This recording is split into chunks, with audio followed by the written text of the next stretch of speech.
Mega Bible quiz 2026 episode 98ലേക്ക് എല്ലാ പ്രിയപ്പെട്ട പ്രേക്ഷകർക്കും സ്വാഗതം. ബൈബിൾ പോർഷൻ പറയുന്നു 2 ദിനവൃത്താന്തം 22 മുതൽ 25 വരെ, അപ്പോസ്തല പ്രവൃത്തികൾ 9-ാം അധ്യായം. ഇതാണ് ഇന്നത്തെ ചോദ്യം ചോദിക്കുന്ന പോർഷൻസ് ആട്ടോ. എല്ലാവരും വായിച്ച് റെഡി ആയിട്ടിരിക്കുകയായിരിക്കും കരുതുന്നു. ചോദ്യത്തിലേക്ക് പോകുന്നു. First question. ഞാനൊരു പുരുഷനാണ്, എന്റെ പേരിനകത്ത് ഒരു പ്രവാചകന്റെ പേരും അതേ പ്രവാചകന്റെ അപ്പന്റെ പേരും ഒളിഞ്ഞു കിടപ്പുണ്ട്. പേരെന്ത്? ക്വസ്റ്റ്യൻ റിപ്പീറ്റ് ചെയ്യാം. ഞാനൊരു പുരുഷനാണ്, എൻ്റെ പേരിനകത്ത് ഒരു പ്രവാചകന്റെ പേരും അതേ പ്രവാചകന്റെ അപ്പന്റെ പേരും ഒളിഞ്ഞു കിടപ്പുണ്ട്. പേരെന്ത്? രണ്ടാമത്തെ ക്വസ്റ്റ്യൻ. ഞാൻ പുരോഹിതൻ, എൻ്റെ മകൻ പ്രവാചകൻ.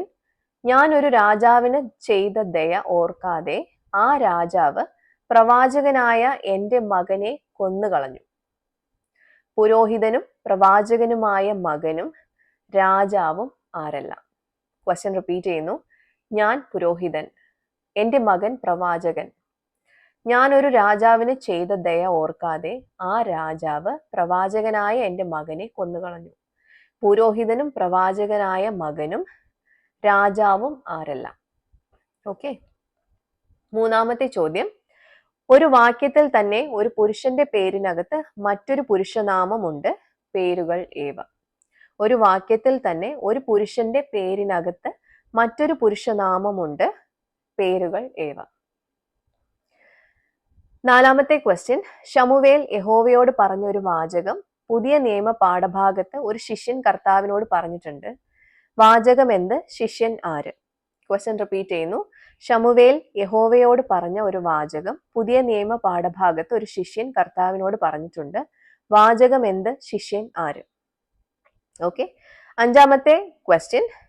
ശൽക്കം എന്നർത്ഥം വരുന്ന ഒരു പദം എന്ത്? ഇത് ചില ജലജീവികളിലും ഉരകങ്ങളിലുമുണ്ട്. എന്താണ്? ക്വസ്റ്റ്യൻ റിപ്പീറ്റ് ചെയ്യാം.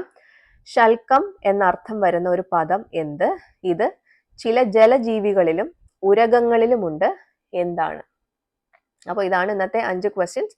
കുറച്ച് ട്രിക്കി ക്വസ്റ്റ്യൻസ് ഒക്കെയാണ്. നല്ലപോലെ ശ്രദ്ധിച്ച് ക്വസ്റ്റ്യൻ ഒന്നുകൂടെ കേട്ടതിന് ശേഷം മാത്രം നിങ്ങൾ അതിന്റെ ആൻസേഴ്സ് അയക്കുക. വിത്ത് റെഫറൻസ് ആണ് അയക്കേണ്ടത്. താഴെ കാണുന്ന വാട്സ്ആപ്പ് നമ്പറിലേക്കാണ് നിങ്ങളുടെ ഉത്തരങ്ങൾ അയക്കേണ്ടത് കേട്ടോ. നാളെ ആയിരിക്കും ഇതിന്റെ ആൻസേഴ്സ് റിവീൽ ചെയ്യുന്നത്. അപ്പോൾ നമുക്ക് ഇതിന്റെ ആൻസേഴ്സുമായിട്ട് നാളെ മറ്റൊരു വീഡിയോയിലൂടെ വീണ്ടും കാണാം. Till then it's me Angel signing off. Bye and take care.